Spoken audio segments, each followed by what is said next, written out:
Yo, what's up guys? Pitts back at you with another video.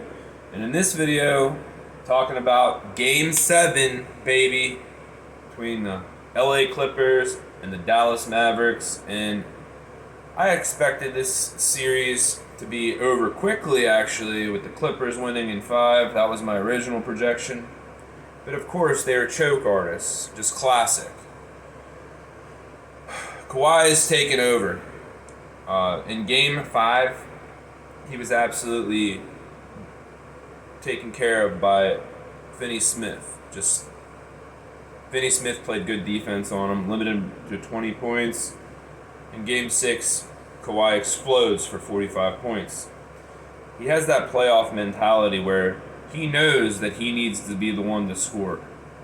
Same with Reggie Jackson. If you see in the last 2 games, Reggie Jackson has scored 20 points and 25 points. Those two have the playoff mentality to take over a game.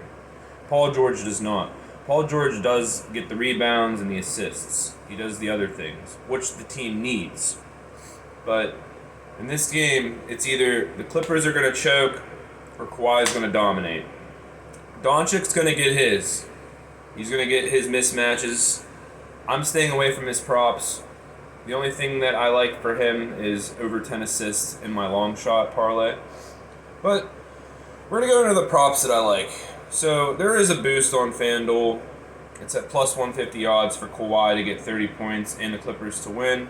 The Clippers are a 6.5 point favorite. I think that's slightly too many points. That being said, I do like Dallas plus 6.5. I think the Clippers do win by 2 possessions, hitting some free throws late. So ultimately, I'm staying away from the spread. As for the total, in the last 3 games, these teams combined to score under the total in each of the games. I think this game might go over. It's set at 212 right now. Again, I think the bookies got this right. I think Vegas knows this is going to be a tight, defensively fought game. Staying away from both of those. However, I do like player props in this matchup. We're going to start with Reggie Jackson.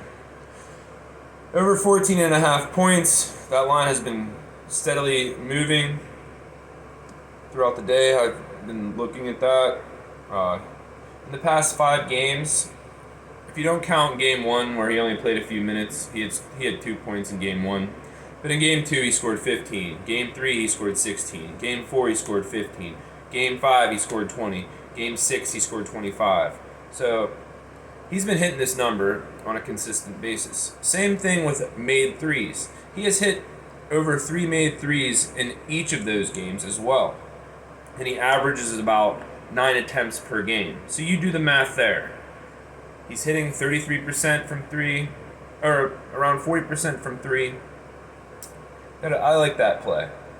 And I also like him to get over 3.5 rebounds. With Kawhi shooting the ball as much as he is, he's not by the hoop to get his rebounds, especially taking all the threes that he is.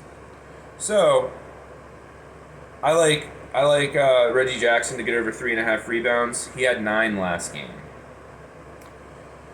So moving on, Kawhi Leonard over 32.5 points at plus 100 odds.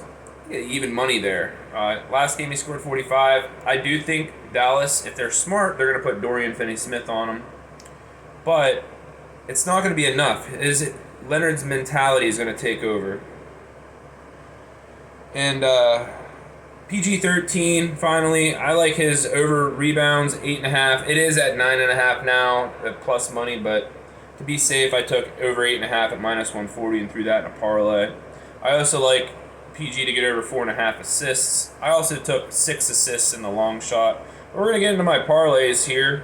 My most confident parlay is Kawhi to get 30 points, PG-13 to get 8 rebounds, Reggie Jackson to get 15 points, PG-13 to get 4.5 assists, and Jackson to make 3 threes. That is at plus 757 odds. That should happen.